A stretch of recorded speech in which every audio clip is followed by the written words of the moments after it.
The tracks under the 615 overpass represent an important piece of Mentor's hidden history. This Station Street restaurant was once Mentor's old train depot. What you probably didn't know is that one of the greatest tragedies, and perhaps crimes, that Mentor has ever experienced took place just behind it over 111 years ago. It happened on June 21st, 1905, and what happened is there was a New York Central passenger train, the 20th Century Limited, passing by on the tracks behind me. It was coming through this area at about 75 miles per hour.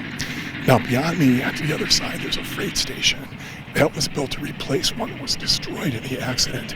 But what happened was a switch was tampered with, and so instead of the train being able to proceed through here as it intended, it was very suddenly diverted onto this siding, which gave it no room to stop. And so the train and all the cars just piled to a halt and derailed and caught fire.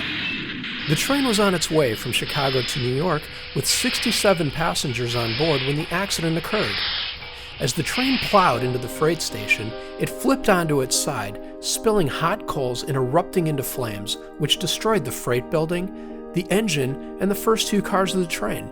And so in this example, the passengers would have boarded the train in Chicago at dinner time, and they would travel through the night and be delivered in New York City in time for a business appointment in the morning. Back then, Mentor was just a sleepy little farm town. Nearby residents heard that horrible crash and responded as true heroes by forming a bucket brigade and tending to the injured. Some brave souls even rushed into the twisted, fiery wreckage to pull trapped victims to safety. And really the miraculous survival would be on the part of the locomotive's fireman, Aaron Gorman. Now he was thrown from the cab of the locomotive at the impact. He landed on the ground in a ditch or a deep depression of some sort, which saved his life because the tender behind the locomotive was projected through the air and landed on top of him. So what caused the accident? An open switch. But how did that happen? Nobody really knows for sure. A train traveling in the same direction passed by the station without incident just 45 minutes earlier.